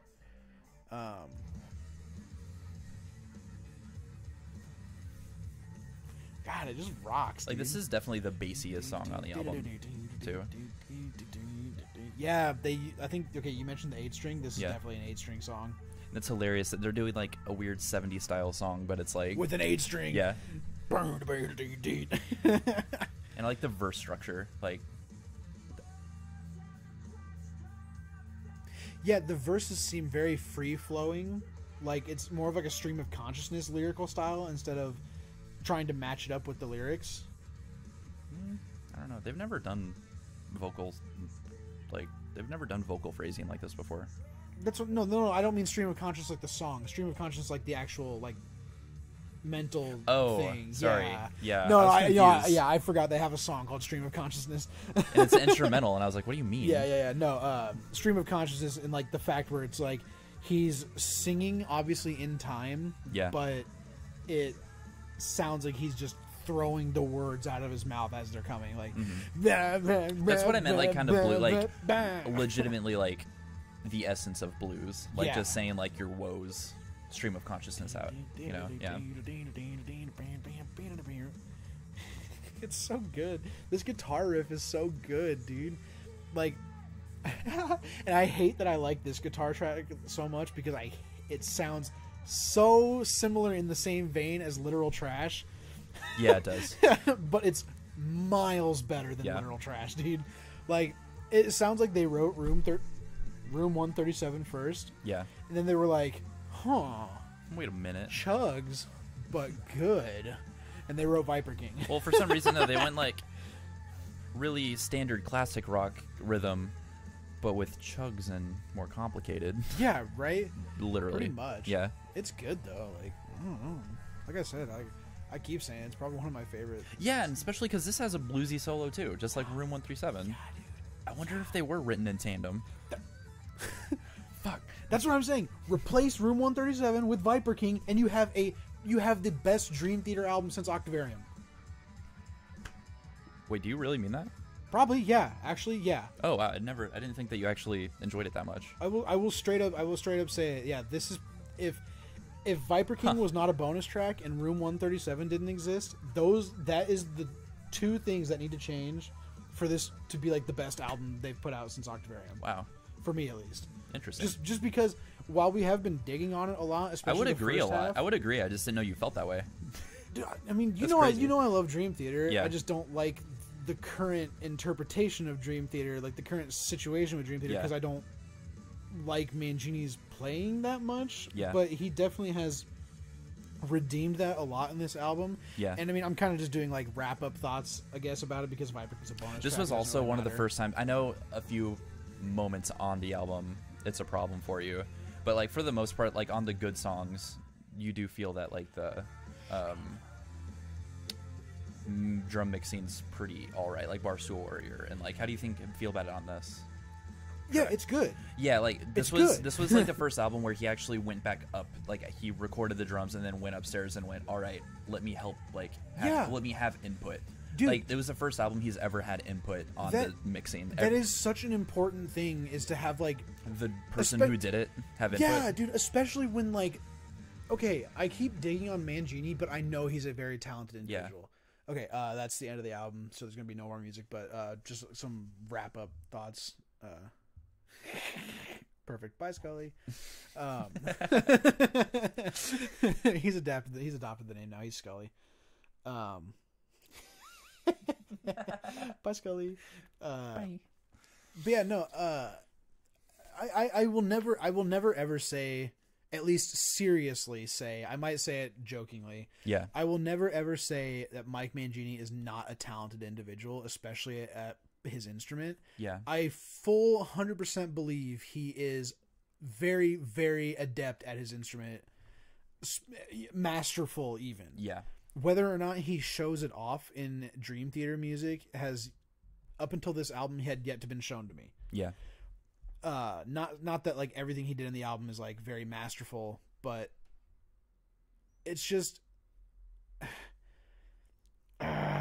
when somebody is so good at their own instrument and you're mixing an album for them and you're recording them, dude, let them tell you what they want it to sound like. Yeah. Like, I know some producers and some audio engineers and these people might get a big head and, oh, I know what I'm doing. It's my job. You're paying me. Yeah. But it's like, dude, outside input is so helpful in he said mixing. Out of everything he's ever been a part of, like any project, like this was one of the first times that he's ever like actually gone up with them and like sat down and given input. And see, maybe that's a him thing though. Like maybe he hasn't done. I don't think that he just ever had, like, no one ever offered. I think. Yeah, because I think most of the time he's been like, sure, like kind of like how Devin Townsend hires drummers. I think that he just like before, like I legitimately think he's been on he's been on James LaBrie's solo project and like he played for Extreme. I think he's always been like kind of the guest dude, and I don't think he's ever been like never had full a stable gig where he was like it's important for him to have input, you know? Right. But yeah, no, I mean if Mangini giving input on drum mixing is the reason that the drum mixing on a majority of this album is actually really good, Despite me earlier saying that like Paralyze it was is bad. weird. Yeah, like Paralyze is the only weird one for Paralyze you, is like I the think. very standout bad drum mixing track, mostly because it has To really. you. But I don't think it's that bad. I mean, it's just when you compare, like specifically when you compare the isolated toms. Yeah. They sound, the toms and the kicks when they're isolated and paralyzed sound weak as hell, sound not like they're strong, doesn't sound like he's hitting them strong enough. Mm-hmm. There's no resonance, like there's no reason for that. In the mix, it sounds good when there's other things. Let me get those for you real quick. You got them? Okay, cool. All right, we're good. In the mix, that kind of mix is okay, like because you don't need as much resonance to have the bass drum carry over. But when it's isolated, dude, slap some reverb on it. You know, let the resonant microphone catch it. Oh, I think this is one. Well, yeah, definitely one of those situations I was asking you about when we were talking about Me Without You. I was curious how, like, what the standard is among different bands with how consistently they pour over a song and for individual parts, like, change the mixing so that they work. You know, so like for an isolated part in Paralyzed, it sounds like they kind of just kept it the same as it was when it was backing instruments. Yeah. And you hear it and you're like, that doesn't and that's really a work problem. alone. And that's a problem. Like, yeah. Like, you don't have to, like, my personal belief like, is, I agree. Maybe for those isolated moments, they could have, like, elevated just change it a little bit. You know, yeah. maybe cut it, put it into a different track, add some effects on it, boom. Then you don't have to worry about the rest of the fucking track. Yeah. Because the rest of it sounds fine in the mix. I think that's intro the thing. Isolation sucked. I think my disagreement comes because I'm really focusing on what I'm hearing when the song's going. Because it sounds strong to me, like when the chorus is going and when there's actual, like, full instrument backing and everything. Yeah, you know? yeah, and I mean, like I was saying too, like, yeah, I totally agree. Like, in the mix and during the song, it's totally fine, but isolated drums need to sound different than mixed drums. You know what I mean? Because and that's that's Reset the Counter on this. That's totally a thing that came up when I was watching, like, that. Like for that Periphery single, like the lowdown on how they mix the drums for that. Like during the solo section, that those drums are mixed entirely different because they're a lot more isolated and stuff like that. You know? Yeah, and I mean, like you were saying, it's not. I don't think it's a very common practice that people, because like, I feel like that's a lot of effort, it. Especially if you're paying like a producer hourly too. You know. I mean, a lot of them just do like by track, but maybe. Okay. It depends. It depends on the producer. Even then, depends on the effort. Like, I feel like that's a lot more meticulous. Yeah, I just think in this case, since it's only isolated one time. Yeah, like in the intro. One time. You mean? Yeah. Yeah. Like it's like almost the entire album. There's one section that's isolated in the entire album. Yeah. What's that going to do? That's going to take you 10 minutes maybe. Yeah. If you're such a good producer that you can do this stuff, I know producing takes time. I'm an audio engineer somewhat also. I understand. It takes a lot of time, especially when you're taking a clean, like a non-effect driven track and you're adding effects to it. It takes time. I get it. However, if you hear that drum intro and your first thought is, oh, don't worry, the drums will sound all right once everybody else comes in. Stop. Dude. That's lazy. Stop. You're just being lazy. You're just being lazy. Unless the band told you to do that, you're just being lazy. And even personally, if I was recording somebody and they wanted me to do that, I would tell them. I'd be like, it's not going to sound good. I would highly recommend against it. Shut up. But I wouldn't make them do it, but I would let them know, hey, this is not going to sound as strong outside of the rest of the mix. Like, you just got to be mindful of that stuff, because while it might not be something you think of at first, it's definitely something people like me or anybody else who is very into like the mix and how the entire song sounds, or if you just have a really sensitive ear, because some people just have really sensitive ears and they can hear mixing differences. Like, that's a big thing. That's definitely one of those things too that you run into on accident when you're too tied to a thing and you don't think about how somebody, like a new listener, is going to interpret it and hear it and notice, hey, that sounds noticeably weaker. Right. And that's, I mean, I understand when big bands, they can't go out and like pick some random dude off the street, like, hey, come listen to this and tell me how this sounds. And like, I mean, if you're a creator of any kind, that's a problem. You just gotta have somebody though. Like somebody. Like, I mean, I send you and like you and other people shit all the time. Yeah. Just because I know like you probably won't listen to it, but if you do, you'll tell me something about it. You know, like I don't know. I'm focusing too much on the mixing because it's only really one 30-second part of this album that bothers me. I think that's our issue. That like because when I was like, wait, you actually like this album? Like, it's a glaring issue. We do this a lot. I mean, I'm not gonna say it's a minor issue. I do think it almost ruins the song for me because up until the mix happens, I'm completely turned off to the song, dude. Because I just hear weak toms, and that's my expectation for the rest of the song. Yeah. Like if I hadn't listened to it, if I had only listened to the intro, I would say the song's terrible. Yeah. I'd say like this song can't be good. Like after this intro and these weak ass drum hits, this song can't be good. Yeah. But then it is. And it's like you could have just taken the at most an extra 30 minutes to clip that, put it into another track, you know, whether even if he's got 12 drums mic'd up, dude. Yeah. Take the tracks that have the audio. That's 4. You have like 4, maybe 8 if you've got reso heads. Yeah. Whatever. Like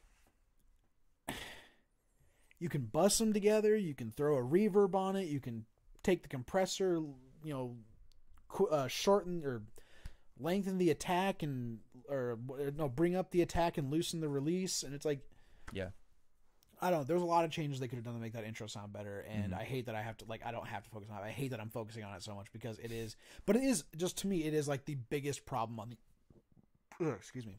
God, Jesus it's making Christ. you puke. Yeah, pretty much. No, it is the biggest problem on the album next to Room 137. Yeah. Yeah, I keep forgetting that exists. Yeah, well, I mean, when we have it labeled as literal trash, it's kind of... I should have really put Room 137 in parentheses, I feel. Nah, it's fine. It's fine.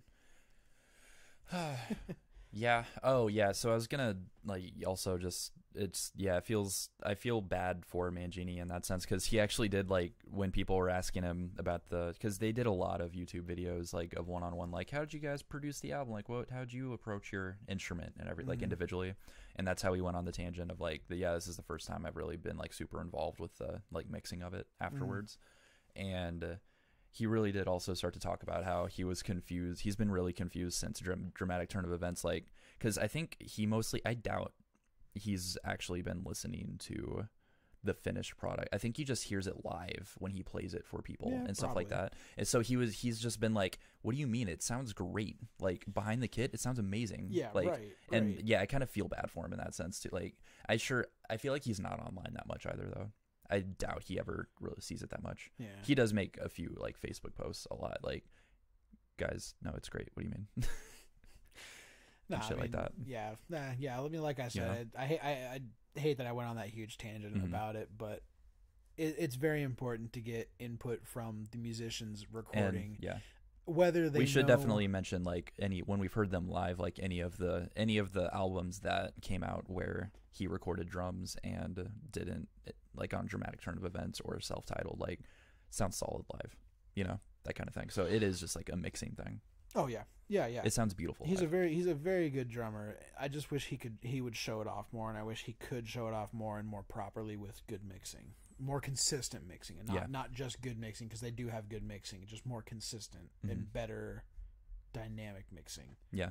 But yeah, I mean, with the biggest gripe out of the way, do you think a lot of that issue comes from continuing the gripe? Do you think that comes from John Petrucci being the guitarist, also being a producer? Do you think because apparently the dude he worked with to mix it sometimes would remind him, hey, do you have your guitar hat on or your producer hat on, that kind of thing? Maybe I mean, possibly if he's trying to mix too much in favor of guitar, But see, I didn't get that with this album at all. Yeah, no, I think that people actually held him back as compared to the self-titled and stuff, is what I mean. Right. Yeah. Or the Astonishing. Yeah, I mean, it's a possibility. We never know. We won't know unless they say. Yeah, we won't know unless they feel like coming out and be like, "Oh yeah, I'm the reason this sounds like shit." Dude, imagine Jordan Rudess walks out an interview and he's like, "I wrote the entirety of Room 137, actually." Yeah. Wait, you want to say that to my fucking face? Yeah. Hey, Jordan. Why? Jordan. Imagine his face is the microphone. Hi, Jordan. Hey, why? But I mean, yeah,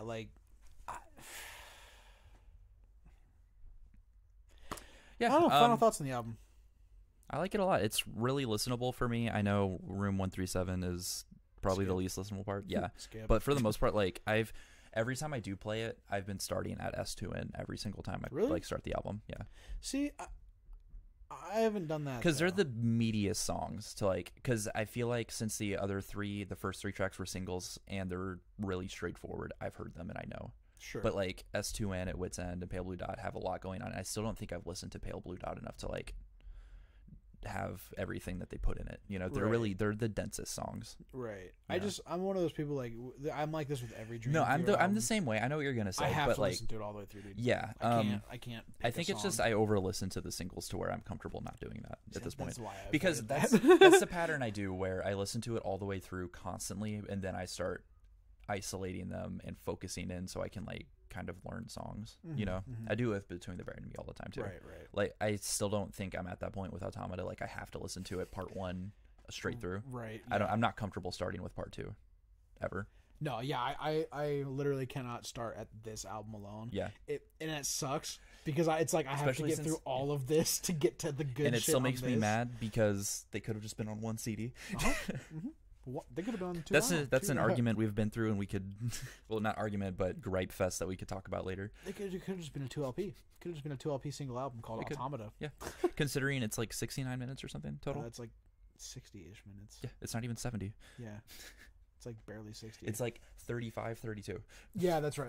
Yeah, like 35, 32. Yeah. That's. I mean, they'd have to. It'd be hard to do on vinyl. Apparently, they're not playing many Distance Over Time songs at all on the upcoming tour. Gee, I wonder why. Like not even not even the good ones, like at all. They might sound weird in context with the rest of them. Because I know they're playing Metropolis Part 2 in its entirety on this upcoming tour. Yeah, that would probably is the be thing. why. Yeah, I don't feel like any of these songs. Because they're trying to still limit it to a 2.5-hour show. So like only. Well, that's what it was when we saw them. Yeah. And the second time I saw them, it was way longer than that when we saw them. Like 3 hours. It was like 3 or 4. Yeah. Because there was an intermission, dude. Yeah. There was intermission. Well, even for 2.5-hour shows, they still do intermissions. Oh, really? So I think what their plan is show, intermission, Metropolis Part 2. Oh, that'd be cool. Yeah, that's like how they're gonna do it. That'd be sweet. Yeah, that would be a sick tour. Actually. I mean, that's almost essentially what we got. We got intermission, Awake. We got Awake, and then they played like 4 songs from Metropolis Part 2. Remember? Yeah. They were just only 4. Yeah, it's not all 12. And they jumped around too. Like you didn't get like the transitions. Yeah, that's the worst, dude. Bruh, I don't care. I got Finally Free live. Whatever. The song's beautiful. Did they play Dance of Eternity on Yes. That was cool. Yeah. That was good. I remember that actually. That was like. That's a great show. I think that's when the security guard came by and told me to put my phone away. That concert is amazing. The dude 2 seats in front of me was recording still, and she didn't say shit to him. I never thought I would hear. Well, for one, I never thought I would ever hear Metropolis, anything from Metropolis live, because they never come to the Midwest. Right, yeah. And of course, when they're doing this now, they're not coming to the Midwest for this tour. And I never thought I would hear what is it? Voices into Lie. No, it's Voices into the Mirror into Lie. Like they did that, like the full thing, and they all transitioned perfectly on the album, and it transitioned perfectly live. And then they went to Space Divest, which has never been played live before. Yeah, like that was the first time on like that tour in their career they did that. Yeah, it's cool. That was a great concert. That's the Breaking the Fourth Wall DVD. Go watch it. That's not the one we saw, is it? It is. Oh, okay, yeah. That show was fantastic, dude. Yeah, oh my I can God. just play that DVD and just relive the show because we saw them on that tour. Lucky bastard. Yeah, just go buy the Blu-ray. I might. It's good. I might actually because that's the DVD where they had the orchestra too for like Illumination Theory, and they had that orchestra for Dance of Eternity, and I felt so bad for those. For everyone in that orchestra. God, dude. They were keeping time. Can you imagine being in an orchestra, and being handed that sheet music? Yeah, I was about to say, and your conductor comes up, he's like, all right, here, pass these down the line. This is the next sheet of music we're learning. We have 2 months to learn this before we go on a worldwide tour with this band called Dream Theater. And like the one person back in the percussion section, fucking Dream Theater? That's fucking sick. What? Are they playing Octavarium? Wait, which song? Don't say the... Hey.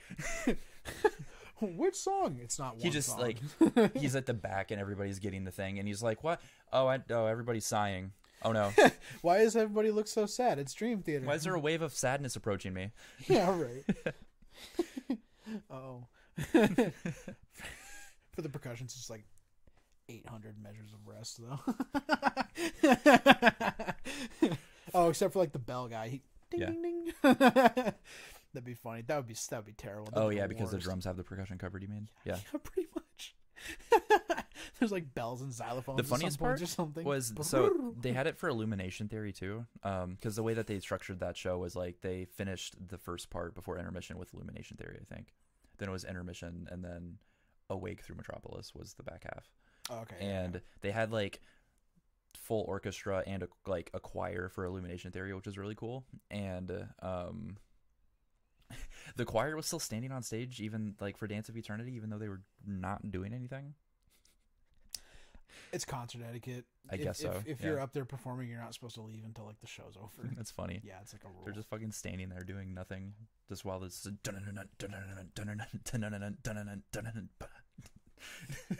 just all the fucking most metal shit going like ever's happening. It's like it's like some weird. Well, maybe they were they like in the back. Yeah, like right behind Midgini's kit. Maybe they were just watching. Maybe they were just watching. Maybe they're just like, hey, we're up here. Fucking, I'm not leaving. This is a good spot. I get to hear everything through these in-ears. Get to witness all like 218 time signature changes. Well, and they probably had like in-ears in too, so they probably had like perfect audio, dude. Mm-hmm. Like, fuck yeah, I'm gonna stand behind him and watch. You kidding me? Yeah, I would stand behind like Midgini's kid and just watch that shit. Hell yeah, dude. Oh wow. Well, so anyway, we should probably end it there before we go on too long. Yeah, I mean it's only been like an hour and a half, so it's pretty not that long actually. We've done. I'm pretty sure we spent like almost 2 hours on the Coheed episode. So. Yeah, but we cut that down. No. Yeah, we did. It was a track by track. Coheed? No, you mean Dance Gavin Dance. Coheed was Oh not. no, we did talk for a long time on Coheed though. Mm-hmm. You cut that down to 40 minutes though. Did I? Yeah. Wow, oh my god. Oh my god. Oh no, we have 0 viewers now. Oh fuck. Oh no, you mean we're talking to ourselves again? No, it's because I left. Oh, 57 minutes. 57 minutes. I was wrong, but you still cut it down. Yeah, I cut that down from like an hour and a half, hour and 40 minutes. I chopped so much shit, dude. Oh man. But yeah, anyway, I guess we should did we give our full final thoughts? I can't remember.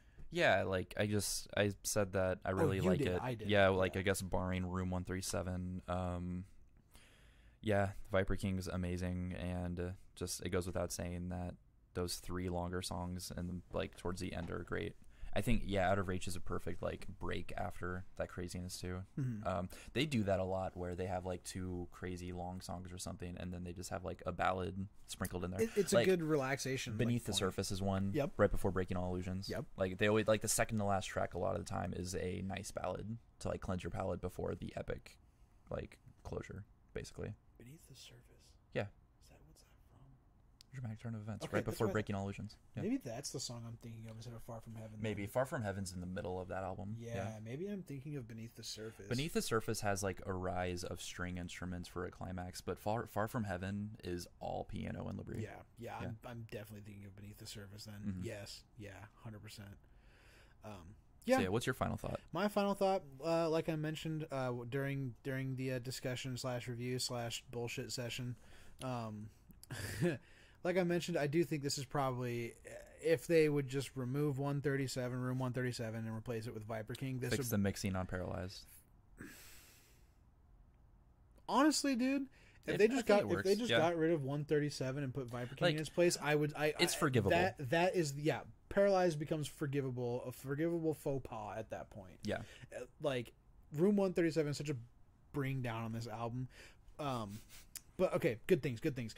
It is a great album. It is, for the sake of saying good things, I will say it is the best album since A Dramatic Turn of Events. Fair. Because if they get rid of Literal Trash, it becomes the best album since Octavarium. Yeah. Dramatic Turn of Events. I feel like a lot of people, because what is it after Octavarium? Is it just Black Clouds or? Because I believe Octavarium was 06 or 05, and then Black Clouds was 08. I thought it was 10. 08. Really? Yes. Wow. Oh, no. Dramatic Turn of Events is 10. Yes. Yeah. 11. Fuck. Because it came out the day before the 10th anniversary of 9/11. That's why that's it's why really the album awkward. art was very poor. They have a history of doing that. Like, there's versions of the live Metropolis part. Yeah, with the plane.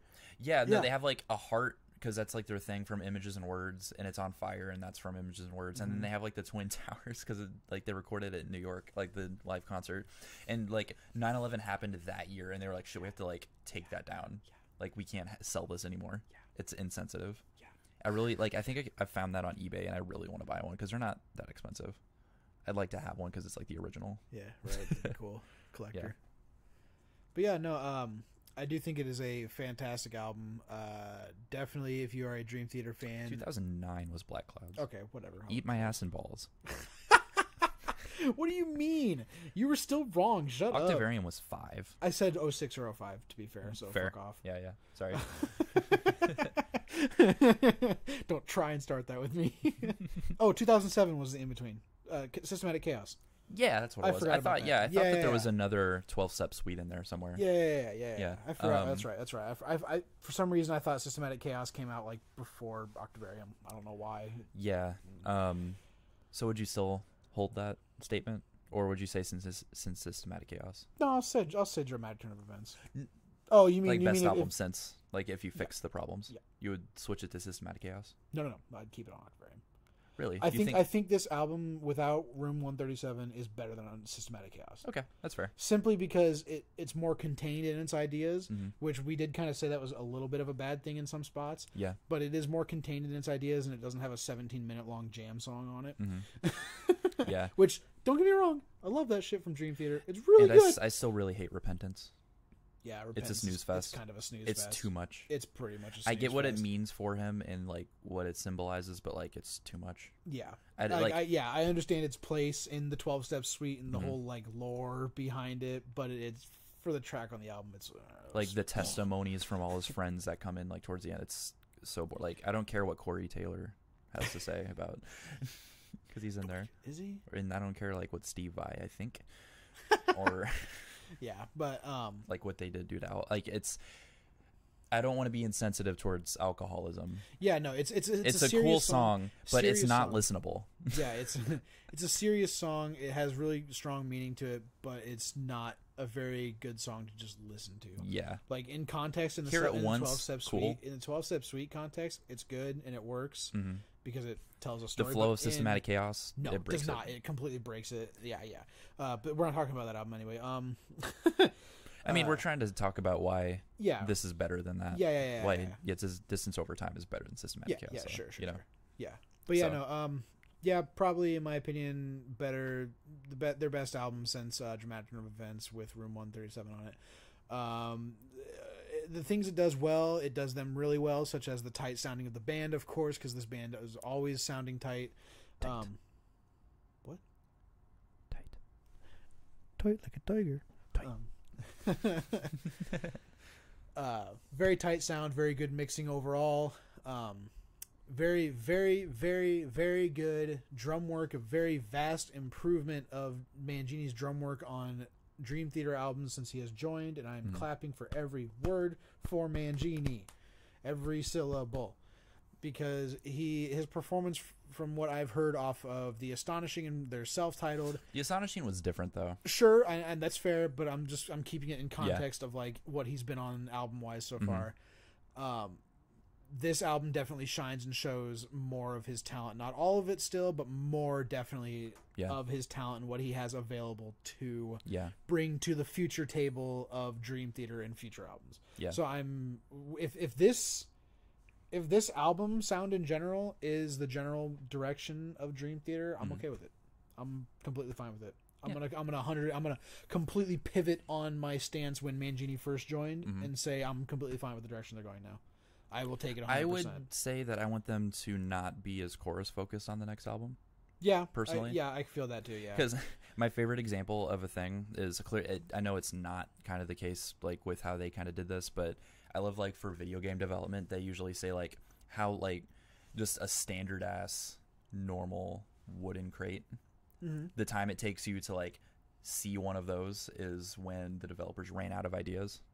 That's how I feel about choruses in prog. Oh, really? The second you hear a chorus, it's like, oh, they didn't really have a lot of ideas for the song, I don't think. You know? That's an interesting way to look at it. That's kind of how I felt like in Untethered Angel or something. Like the second, like, because it's like, what, 40 seconds till you hear a chorus? Probably. That's weird in prog to me. Yeah, it is really strange. You know? Actually, that's really strange. Proverbial bellow takes like 2 minutes to get to a chorus. I didn't even think about that. Yeah, yeah, you're right. Or like, I don't know. Paralyze is another example of that, or just Fall Into the Light comes back to its chorus very frequently. You know, prog it's is that just kind of like thing. in general not a very chorus heavy genre. So like hearing a lot of choruses, yeah, like you said, does kind of throw off the feel of the music. Mm-hmm. Yeah, I can agree with that. That they didn't really know what to put in between. Like, I just like the time it takes between, like, just basically the length of a verse tells you how many prog ideas they had. Yeah, it's not even necessarily like verse length. It's just space not verse length. Chorus. That's what I mean. Yeah, space between choruses. I know what you're saying. I was just like, yeah. It's not even necessarily like verse and like vocals or anything. It's just how much space is between choruses. Mm-hmm. Like, you can have a chorus and then another chorus. Mm-hmm. And then in between those choruses is just a 7-minute jam session. Yeah. Like, you can go chorus to chorus perfectly fine. And that's actually fucking great, because you're like, oh, cool, back to this motif. That's right. That's what prog is. Yeah, right.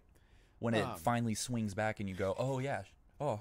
Right. So, yeah, that, I guess, will be conclusion. I hope that they're more epic. Like, more like Pale Blue Dot, basically. I want them to Give me more. I want them to get back into the theatrical roots, like you were saying. They're very theatric sounding songs. I want them to get back into just extending their sound more, not cutting themselves short. Yeah.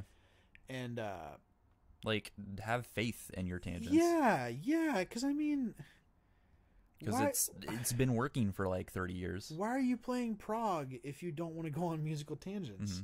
Like, if you don't want to do musical tangents, stop being a prog band. Yeah.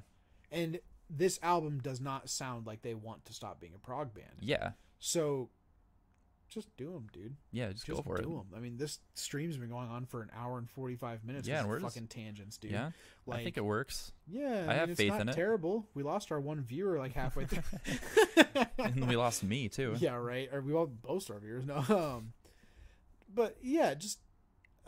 I mean, not to be the poor man telling a rich man how to manage his money. Yeah. But like, but you know, just Dream Theater. Maybe next album, just make a song that's all doodling. Just put John Petrucci in like the recording studio with a drum track, and you just let him fucking do what he wants for 20 minutes. And I guess like it's I know it's a bit much that we're kind of going on, because like the average song length on this album is 6 minutes, which is nothing to scoff at. Oh yeah, no. But like it's just. But when you're it's used just to the chorus albums heavy parts that I mean. Yeah, and when you're used to albums that have like 10-minute tracks, 11-minute tracks, like they don't do it very often. But they have done it in the past, like on Self-Titled. My biggest gripe, no, it happened on The Astonishing a lot, is so I'm fine with, you know, A-B, like the A-B, like AC structure of a song. That's cool, whatever. I cannot stand when it's A-B, A half. Like half of it, like the next verse is like half as long, and you're right back to the next chorus. Yeah, it's like A-B, A2, I think is how they like notate. Like that. it's like a fraction of the length of the first verse, and you're like, does that a why? lot. Yeah, yeah, but they make it work. They did it on True Ugly, and I wasn't a fan of it, but that's all right. We talked. I think about that was one of my gripes about True Ugly. That was definitely one of the gripes, because we complained a lot how that song sounded very chorus heavy, but there's only 3 choruses. And then one of the other things that they've been doing, that they did on Fall Into the Light, that they do on Moment of Betrayal, that I don't like, is they follow that structure, and then the last chorus they just do the same thing again, but it's just like higher pitch, like they shift up the register. Then that's it. Apparently that's good enough. Good enough for them, right? I guess. Yeah, I don't know. So yeah, no. But not to be, I'm being too negative again. Yeah, no. But these are things. I mean, what do you think? Do you think that wraps it up? Think that's good? Yeah. All right. I like it. Cool. Yeah, it was a good fucking album. I like it. Yeah, pretty good fucking album. Yeah. Definitely go listen to it if you're a fan of Dream Theater. If you're an old fan of Dream Theater who didn't like Mike Mangini joining like I did, definitely give this album a try, because it might change your mind. What are you reaching for? You are scaring me. What are you reaching for? What are you doing? Beware the forbidden yogurt.